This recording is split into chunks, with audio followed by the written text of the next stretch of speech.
Ia, te whaatala whaata fo I Samoa lau whaafonga anga le nei tū lau lau auli, whaamalo atu, whaamalo le fo lau manuia, ia o le pol kalame fo le nei si whanau le Tulituli Matāgau, mātou wheilo ai fo I manai alo manai whanau I lunga o pēa wale ea le nei tū la, ia e whaapena lava ona fesoasoani nei alo manai whanau o loo ngai atu fo I awa. O ngai e taltonu fo le manatu o iai nisi o le whaapena o na tue ngai atu fo I ainga, ia o nisi o loo whaawau pēa lava ia malo lava ia te utou ta maiti le tau whaamalo losi e ser kou kenge lemko kama lelei lelei kere se o whanau ia ai Samoa ia o le whaatalo whatule na ai mātou ma le whanau ta mamateine mana tua o tātou o tātou pol kalame lava e tātou lava o na amata e tātou le tātou taltala noanga ia Yesu ale teine matama ia lelei o te talitonu la ai waka kaunga lelei makakalo kako ale teine matama o a wata tau kaungo wo le lotu ia uma foi fisila tu faya o ngapo ai sa le lotu le sa ia lelei au le nei lai tu la teine matama mana tua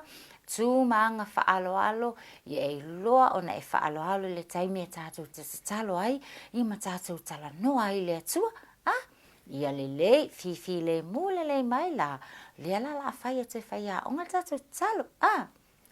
ia lelei tātou te talo le tua la mātou te mātou te whawhetai a lava oile nei aso I lo wanga lelei ma lo alofa ia e mātou whawhetai tele lava I lau tau singa ia e mātou wa e pui pui fo ilo mātou wola I mea ma lava sa mātou wheo ai Yesu mātou te whawhetai o na olo o saunga le mu bea I mātou whawhetai lo alofa I tupe o ngā luenga fo I tamamatina mea ma lava wa e foai e tausi ai I mātou le nei o langa Yesu lo mātou ali I whaola mātou te whawhetai lava ia te oe whaamole mole Yesu whaamangalo mai mātou tamaiti lava mātou whaalonga tata whaamole mole Yesu whaamangalo mai I mātou ai mātou tatalo whaamole mole alofangia I mātou lava le tua mātou mana tua nei tamaiti lava o lo whaanoa noa le nei taimi o ai fo ina ia mātou wō o mātou ahinga tamaiti wa maua I tino mai whaamole mole lava Yesu se e whaamalolo ia I lātou whaamole mole le tua anga lelei whaamawhanawhana I tamaiti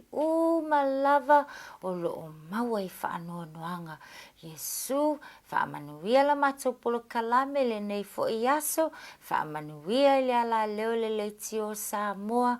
mātou lava whaamanuia fo ia I lātou a tō lātou waso whanau le nei aso le tua lo mātou tama mātou tatalo le nai te oe e hala atu le suafo Yesu Keriso lo mātou alii ma lo mātou whaola Amen. Ia lelei te le tamaiti oka ese le tau lelei le na o whaalongo awa makua I kou file mu lava ese la le tau teine matama lelei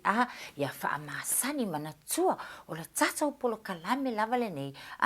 whaamanatu atu ia te outou o amionga e te tau o na whai e le ngata I la wamio te tono lo fale ia o lo wamio pe e alu tono le fale o loa na wamio fo e whai te tono le o ngā mata ai o le tumutumunga lava o tātou wa onga o lawa mio e tatau ona e loa whaali pe a ho le taimi e tala no ai o le atua mana tua e tātou te tala noa ia mionga a mionga e wha fisosoani ma wha tupu a tiri le leo ma whauwhaunga yo nisi fo taimi o whai tātou wha malosi tino wha malosi lo tino ia awa malosi tino malosi ma whauwhau ia ai e lema whai ona ato atoa pe ale wha malosia ia hanga ma tu wha kerisiano a tātou Teine ma le tama Samoa e te soifua ma e tupu ane a vea oi ma teine matua ma tama matua e te loa le lei a ea ona e hola i le ola e te hava ma e matau ai ave lau whaaloalo i le atua ia patipaki mai la kako e sele kou le lei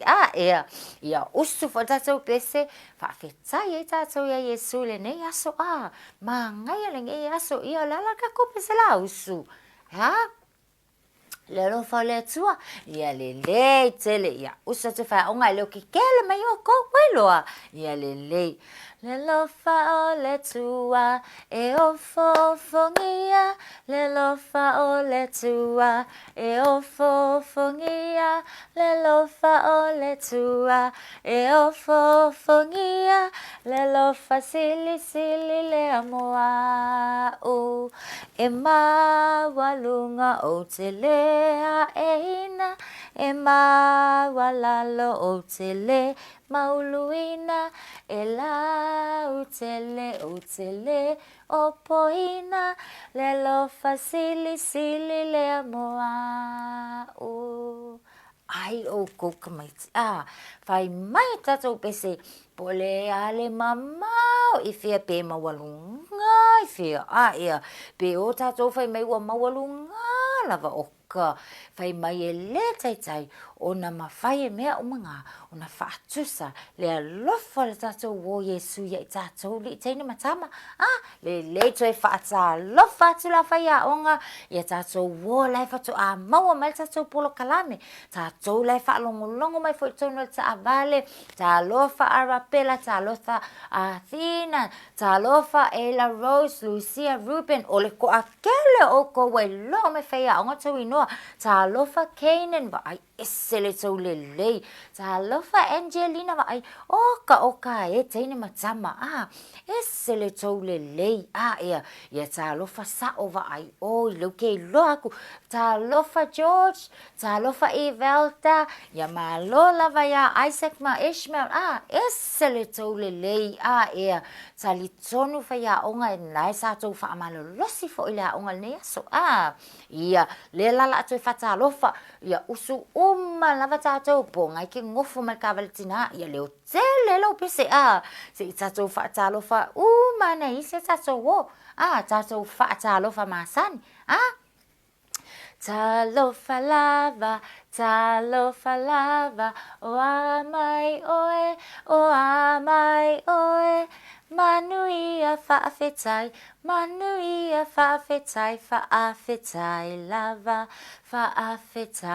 lava malo oi koki lo kiki anga lo ku fea onga e lo voi fea onga oi le sa fai longa na sa fa na wana nei ka ia po le aso sa ia po wana nafi oi la le foi na fai longa nei ia pati uma tatou mana tua foi le foi na fai atu fai onga e se le tahua o lowi loa koa loa kau sanga wa mai for ka ke la fe ula molingau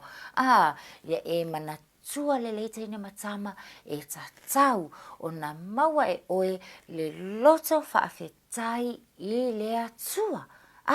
mana tua o le ola lea e tātou te maua le fo e maua e whaia onga le ma whaia ento whaalongonongo mai leo whaia onga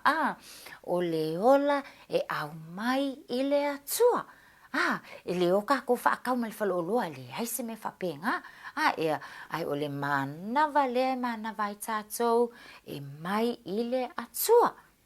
ia le teine matama o lea la o le atatou usu whaakasi foi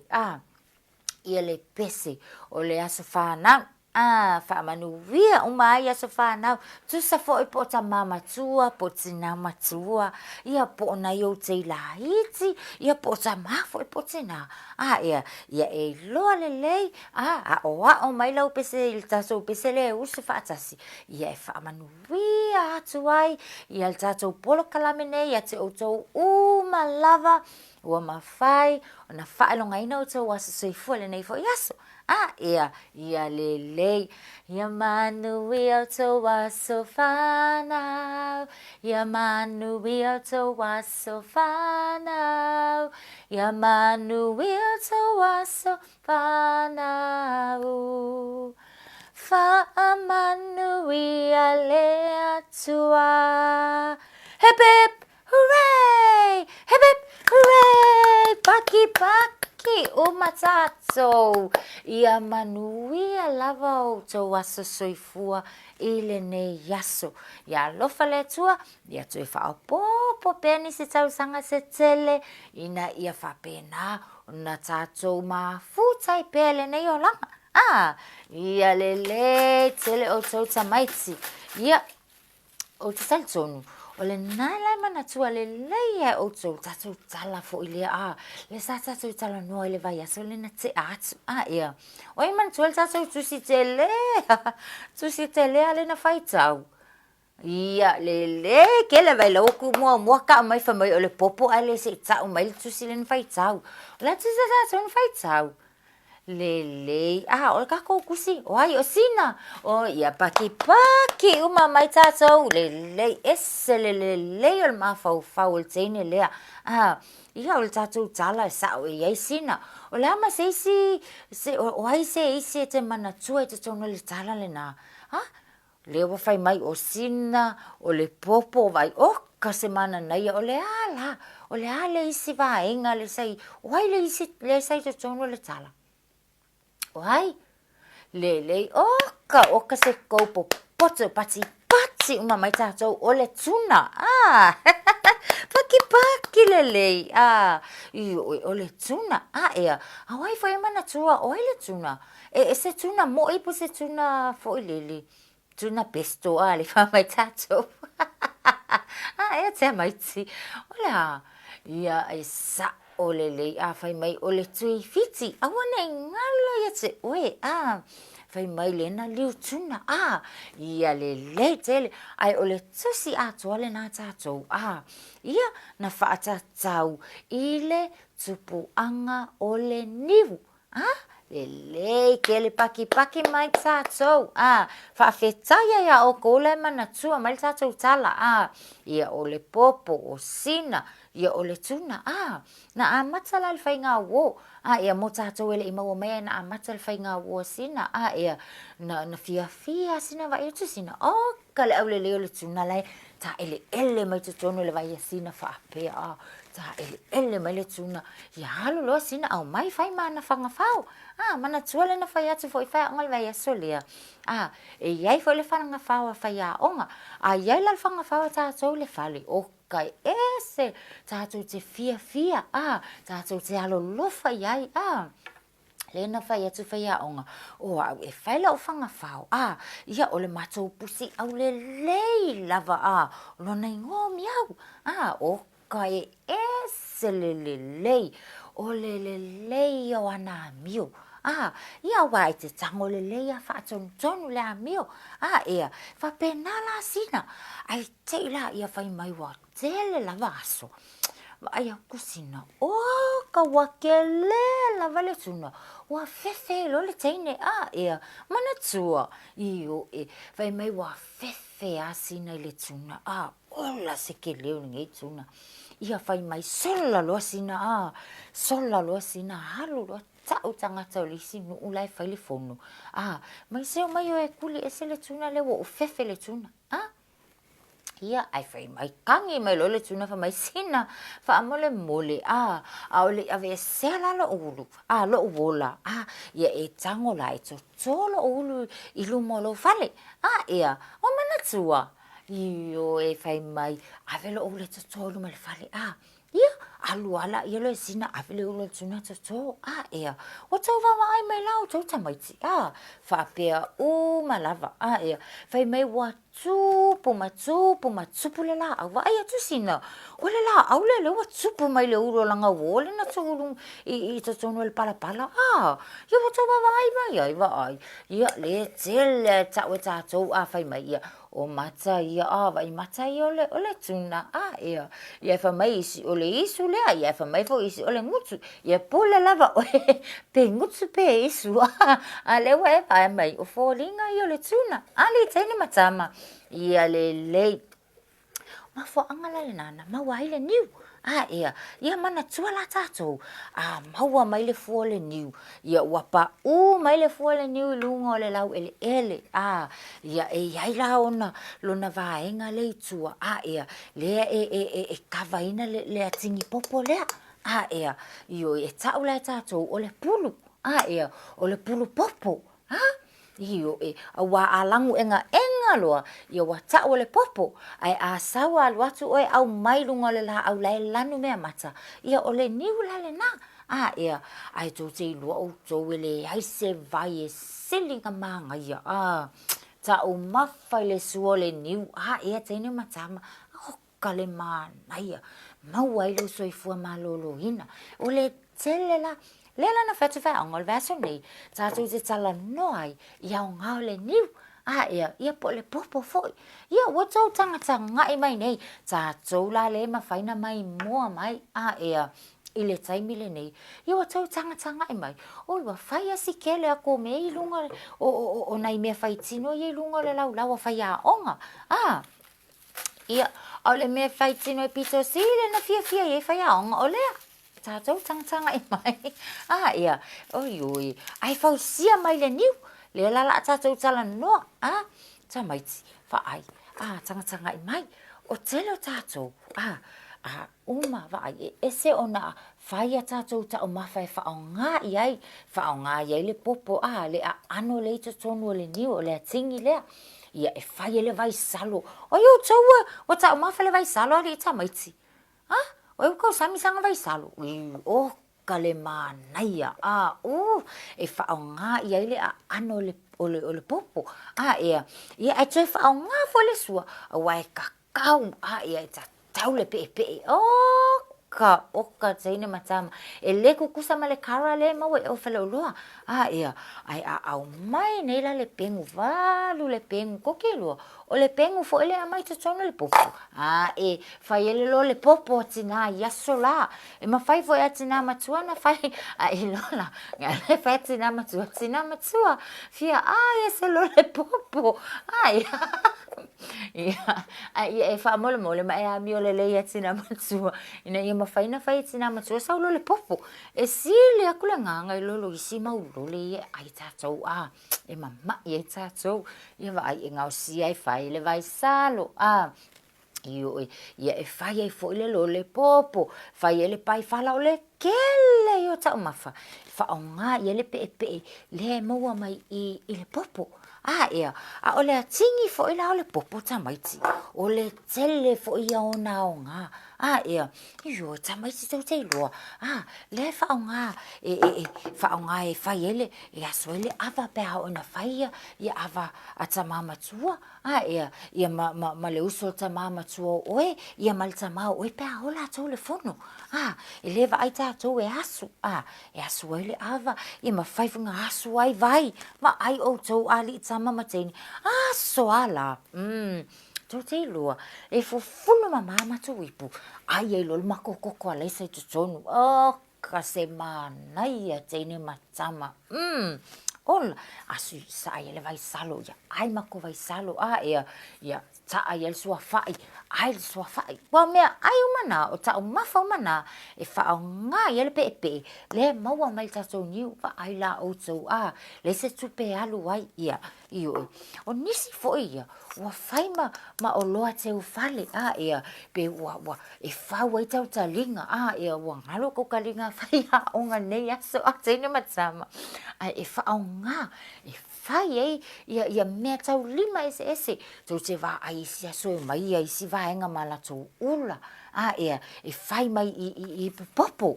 ia o le tele yo te unga oi ia va ai ia la tau tanga i mai, mai sa tātou le mawhai na mai mua mai, ia whaai o tau, whaai se le ata mai, o tangata, whai ia, ngā ia tingi ipu whaai, lea la, le wa whai ele ula au le lei, umana whai le tingi ipu, wa tā wha le lei, ia, whai wha au le lei le siepi, ia o ngā vali teu, ko ke lo lau ko, ave wha tau, vai, maua mai vo le tupe ta mama tina matua ko ai ese le ta mama ta mama tina ia ele ngata lai fai tau lima ia o ia te wai fo i fale ia ai la langa i mata tau ato ia o tau tanga i tamaiti va ai ko ale le la langa fai a o le puta i fai o la langa le ato le ia ole ato e mawhaina tu uai apu te tonu, tu uai whai te tonu, tu uai talo te tonu. Oe teine matama o ato nei sa whaonga tu uai a matou mea ai yaso la. Oe tama mateine e sele, umi ana o ngā. A mele tanga pe palpalangi, ia lua aso tolu aso masai. Ale ato le aso le ato ale le masina. Ia, lai whaonga lava ato nei a tātou. Ai, ua whaonga iai le lau o le niu. Le tau e tātou o le lau niu. Le ke le o kou e sele tau le lei. Ia, ua umamai a tātou i pupopo, vai. O mātou fo iaso la, a whai mako si, vai whaonga le pupopo. Ia, vai. Le matani uangi maluma. Whai e matou siva, ia. Siva vai, salo, lunga, au tafa. Ia, a tonu la, maua ngea king popo, whaonga le lela tingi popo e whai e lau siva. Ia, ele ngata le nava ai o tauta maiti. Ma whai fo i ona la langa whaapea, e la langa e peise lau. I ona tuu le whaapea. I ona tuu ai le lunga o nisi mea te manao ai. E teu te tono le whale mea lai teu e tina. Ia, ma whai lava na tuu iai so se mea. Ku ai lunga le kāngoa, tuu ai lunga le tīpoti. Tuu ai lunga ipu. Pa ai o tauta ine matama. Ai o le lau niu. Le o mga whaonga le atingi popo le fua le niu, whaonga le lau niu. Ia, tātou o mai i le si vaenga lea. O tau wa ai me o tau tamaiti la o whale au le lava lea. Ma ai o tau tamaiti ese le mana ia. Whale lea. Ia o le whale si teine ingo ia so hea. A tau wa ai lai se so hea. Wha malo o tau ia so hea. Sai so hea. Malo lava so hea talofa. O le teine le na. Ele o se Samoa. Ai ese le fia o le teine le na. E whaongalinga ngana Samoa. E fia foi. E mata. Ia ma ai ngaluenga wha Samoa. Ai la o tau le whale lea. Whai le lei whaulo na whale alu so hea au mai lau ngiu. Ma ai o tau whaapipi, whaapea umalava fōlinga o le whale o tina matamama tue Samoa e sele māngaia. O ka le savili malu male mānaia. Ia ai whaonga fo ila ia i taua lunga o le whale. Pe whaonga e ato ai le whale. O kofa ai o ko yele kele o ngā le ngiu. Ia, ele ngata o mea ai. O ato e whaongai, e te wai mea ai, pe whaongai taimi o mea ai. Ia, lea fo ima whaina whai ele whale. Le lei kele o kou ese, ma ai wako ele whale. Ia, le lei. O mai i lei si vaenga lea teine matama o tau tanga i mai. Ese la le tā ua. Ese le tā ua. Tau wa ai o tau. O ke loka kou le mata e masani na ai e whaongai ta mamatua. Tau te iloa le tā ua. E ese le mamalu o le isi le nei mea tō tino po o mea sina. Le maua mai le niu. Ko ke loa. O tau ia vaenga ta e tasi ia. O le afa. O le isi le nā i tu ai ngā niu Samoa e tau o le niu afa. Ia o le niu afa. E a malonga pulu. Ave le sami ta tau tu le sami pe vai yaso. Ia koe a mailo la i yuka. Ia alu lo ta mama tua. Ia o sasa. Sasa whaapea. Ia o ngā wau lo la. Ia tau te lo la o tau. e ese le mamalu, e tūlanga ese fo'i, e yaile tā ua, e tau lai ta mamatua, ole fue, o le fue le avai o tau ia ta mamatua, e tūl ta mamatua le to, io e vai, e whaonga ta mamatua, pe a ho'o, ina whaonga e whesa ngai maisi tangata, whai le la unga ta mamatua, ia o le fue la lea, le lei, whalongo le lei mai, o le fue lea, o le fue la unga, o le fue la lea, o le fue lea ta mamateine, ia o le fue lea ta ua, o le tātou salu, vai, salu ai le fale, whaonga i ai le tuaniu, salu ai le fale, ia whapena foi o na whaamama salu le aponga leve, li teini matama, ia o tina matua ia so la, oi, a walawa nei e whalunga tai a tina matua, wa po fea lava peke ka mo ele i tua tamata, pulanga vale, ia maua uma o tina va ai, ia o le mea whalalika, e fia foi whaia onga, e whaonga le salu lima, nafa o le teine Samoa, o le salu ia, e te tō anga e whaamama le fale, ia whaamama, so soania tina e salu le fale, li teine matama, ia wa ai lea la ua tātou tala noa, ia o ao ngā umana, o le niu, lea ua tātou mawhaiona o tātou iloa, ia ma tātou tala noa, ia le nei aso, ia o le whaai ungai fo ilale nā, o la tātou tala noanga, ia ma la tātou polo kalame, ile nei fo i aso, whaafitai tele Samoa lo mātou awanoa, whaafitai lau whaafonga anga, whaafitai fo i lau tāpua inga, na ia mātou pā anga mawo lo lango ina pēle nei polo kalame, ia mo moli atu la mātou whaafitai, tālo sia ia, tātou toi whetapa i fo i se aso mua, ile alofa ma le anga le leo le atua, o le nei tū la, tō whaia soifua.